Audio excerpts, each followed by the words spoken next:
quality ရှိတဲ့ research တစ်စောင်ရေးဖို့အတွက်အရေးကြီးဆုံးနောက်ဆုံးလိုတဲ့အချက်ကတော့ presentation ပေါ့ presentation နဲ့ပတ်သက်ပြီးတော့မှကျွန်တော်ဒီ video မှာရှင်းပြမယ်ကျွန်တော်ဒီမှာအချက်6ချက်နဲ့ရှင်းပြထားတယ် examiner တွေဘာတွေလိုချက်ရှိလဲပြီးရင် psycho ပေါ့နော် psychology ရဲ့ presentation နဲ့ပတ်သက်တဲ့စိတ်ပညာ psychology နဲ့ပတ်သက်တဲ့အယူဆတွေပြီးရင်ကိုအသေးအဖွဲလေးတွေကိုယူဆိုင်ဖို့လိုတဲ့အကြောင်းအရာတွေပေါ့ပြီးရင် easy math presentation ဆိုတာလွယ်ကူတဲ့အမှတ်ဖြစ်တယ်ဒါကိုလက်လို့ခံလို့မရအောင်နောက်တစ်ခုက software နဲ့ကျွန်တော်တို့ device ရဲ့ကန့်သတ်ချက်တွေပေါ့နောက်ဆုံးချက်ကတော့ဒီ golden rule ပေါ့နော်ရွှေအောင်စီမင်းကျွန်တော်လိုက်နာရမယ့်ချက်ကိုကျွန်တော်6ချက်နဲ့ရှင်းပြပေးထားတယ် examiner တွေကဘာလို့လဲဆိုတော့တက်ရက်ပြီးတော့မှစနစ်တကျတင်ပြထားတဲ့ဘွဲလွန်ကျန်းစာအောင်လိုတယ်မြင်ကျင်တယ်ပေါ့နော်စာတမ်းအတွက်ကိုကပင်ပန်းခံထားတယ်ခဏလေးကပင်ပန်းဆက်ထုတ်ထားတယ်ပင်ပန်းခံထားတယ်ဆိုတဲ့အထောက်ထားတွေပြီးရင်အစီရင်ခံစာတစ်စောင်ကိုအစစ်မမီပြင်ဆင်နိုင်စွမ်းရှိတဲ့ကျွမ်းကျင်မှုတွေဘုဟုဒ္ဓတွေနဲ့ပြည့်စုံတယ်ဆိုတဲ့ဟာကိုသူတို့ကမြင်ကျင်တယ်အဲ့မှာကျွန်တော် psychology ပေါ့နော် presentation မှာ psychology ရဆိုလို့ရှိရင်စာတမ်းပေါ်ကိုတေချာအားထုတ်ထားမယ်ဆိုလို့ရှိရင်စစ်ဆေးသူတွေပေါ့ examiner တွေကတခြားအချက်တွေပေါ့နော်ဒီခြားချက်တွေကျွန်တော် presentation တစ်ခုပေါ့နော်စာတမ်းရဲ့အပြင်အစင်တွေ format တွေစလုံးပေါင်းတွေပေါ့နော်အဲ့လိုမျိုးဟာတွေကိုတေချာအားစိုက်ထားမယ်ဆိုလို့ရှိရင်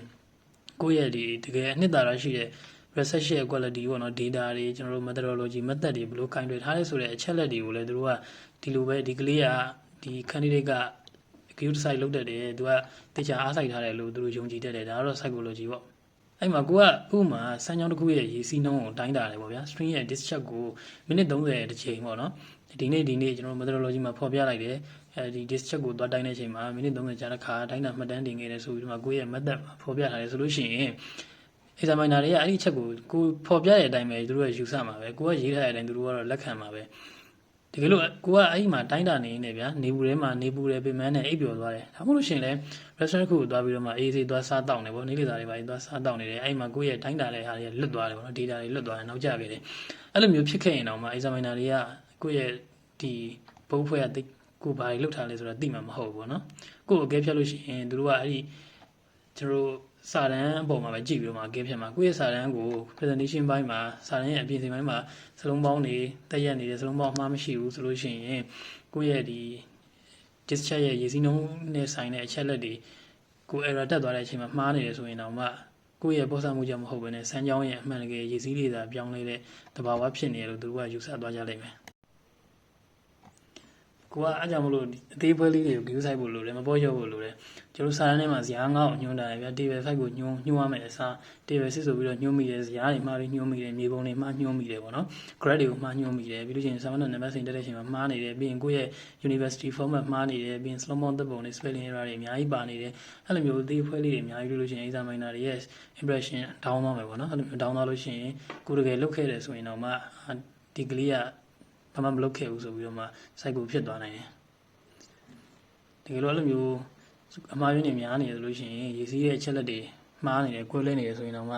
ဒီကလေးကစာရေးတဲ့နေရာမှာကနေကလောက်တောင်ပေါ့ဆတာ data တွေ feeding တော့လည်း survey ဆင်းတော့လည်းအဲ့လိုပဲပေါ့ဆနေနေဆိုပြီးတော့မှတန်တရားဝင်လာနိုင်တယ်။ဒါကြောင့်မလို့ presentation ဆိုတ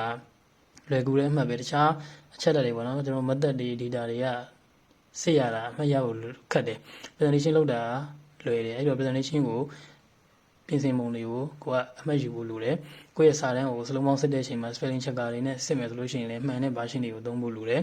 ကိုကဒီတင်မဲ့ university က UK English ကိုသုံးတယ်သူတို့ရဲ့ rule ပေါ့နော် rule က UK English ကိုသုံးတယ်ဆိုလို့ရှိရင်လည်းကိုကUS English စလုံးပေါင်းစနစ်ကိုမသုံးမိဖို့လိုတယ်နောက်ပြီးတော့ software တွေရဲ့ကန့်သတ်ချက်တွေရှိတယ်ပေါ့နော် spelling checker တွေ grammar checker တွေနဲ့ software တွေကိုစစ်တယ်အဲ့လို software တွေနဲ့ကျွန်တော်တို့ရဲ့စာတမ်းတွေကိုပြန်စစ်တယ်ဆိုလို့ရှိရင်တော့မှသူတို့ရဲ့ကန့်သတ်ချက်တွေကိုသတိပြုရမယ်ဥပမာကျွန်တော် effect နဲ့ပေါ့နော်အခုကိုပြောင်းဖို့ကြံပြုတ်လာတယ်လို့ရှိရင်ကိုကဒါ noun လား verb လားဘာလဲဆိုတော့ပြန်ပြီးတော့မှကိုယ်တိုင်စစ်ဖို့လိုတယ်ကိုယ့်ရဲ့ဒီ bingo skill လေးရှိဖို့လိုတယ်ပေါ့ဒီကျွန်တော် device တွေနဲ့ပတ်သက်ပြီးပြောရမယ်ဆိုလို့ရှိရင်ကွန်ပျူတာထဲမှာမှန်နေပေမဲ့ printer နဲ့ print ထုတ်တဲ့နေရာမှာလည်းမှားယွင်းနေရှိသွားနိုင်တယ် printer တွေကလည်း error တက်တယ်အဲ့ဒါတွေကို view site ဖို့လိုတယ် software တွေကျွန်တော်တို့ဒီကွန်ပျူတာတွေရဲ့ software တွေလည်း error တက်တယ်အဲ့ဒါတွေလည်း view site ဖို့လိုတယ်အဓိကအရေးကြီးတဲ့ golden rule ကတော့ကိုယ့်ရဲ့စာတမ်းတင်ပြပုံကောင်းတာအရင်ရေးကြည့်တယ်ဒါပေမဲ့လည်းအဲ့လိုမျိုးအပြင်အစင်တွေ presentation တွေအရှိမပြောသွားတဲ့အရာတွေကို view site ပြီးတော့လှလှပပလုပ်နေတုံနဲ့မိမိရဲ့သူတေသနာရဲ့အားနည်းချက်တွေကိုဖုံးကွယ်မပေးနိုင်ဘူးပေါ့နော် examiner တွေဆိုတာကတကယ်ကိုအတွေ့အကြုံရှိပြီးသားဆရာကြီးတွေပဲအဲ့တော့သူတို့ကစာတမ်းတွေအများကြီးစစ်ဘူးတယ် candidate တွေအများကြီးတွေ့ဘူးတယ်ဆိုတော့ကိုယ့်ရဲ့စာတမ်းမှာကိုဘာတွေလုပ်ထားလဲဆိုတော့သူတို့ကကြည့်လိုက်အောင်နဲ့ ချက်ချင်းသိနိုင်တယ်ပေါ့နော်ဒါကြောင့်မလို့ကိုယ့်ဘက်ကနေပေါ်စားပြီးတော့လောက်ထားတဲ့ကိုယ့်ရဲ့ quality ပေါ့နော် data ရဲ့ quality ကိုတရားကြီးမဆိုင်ခဲ့ဘူးဆိုလို့ရှိရင်အများကြီးအားနည်းချက်တွေဖြစ်သွားနိုင်တယ်ချက်ချင်းသိနိုင်တယ်ပေါ့နော်ဒါကြောင့်မလို့ဒီ presentation ကအရေးကြီးတယ်ဒါပေမဲ့လည်းကိုယ့်ရဲ့စာတမ်းတွေမှာပါတဲ့ quality တွေပေါ့နော် data တွေရဲ့ quality method တွေရဲ့ quality တွေစာတမ်းတစ်စောင်လုံးကိုရေးတဲ့ quality တွေပေါ့အဲ့ဒါတွေအကုန်လုံးကလည်းရေးကြည့်ဖို့လိုတယ်အဲ့တော့ကျွန်တော် presentation ကိုတခြားပြင်ဖို့လိုသလိုအဲ့ထဲတွေကကျွန်တော်တို့နှစ်သာရတွေပေါ့နော်တကယ် quality စာတမ်းရဲ့ quality ကိုလည်းပြန်ပြီးတော့မှစစ်ဆေးဖို့လိုတယ်ရေးသွင်းပြီးသူတေသနတစ်ခုမှရှိရမယ့် indicator တွေထဲမှာ presentation ဆိုတာတစ်ချက်အနေနဲ့ပဲပါတယ်ပေါ့နော်အဲ့တော့အဲ့တစ်ချက်ကို perfect ဖြစ်အောင်လုပ်ဖို့လိုသလိုကျန်တဲ့ချက်တွေကိုလည်း view ဆိုင်ဖို့လိုတယ်ဆိုတဲ့အကြောင်းကိုကျွန်တော်ရှင်းပြချင်တာပါ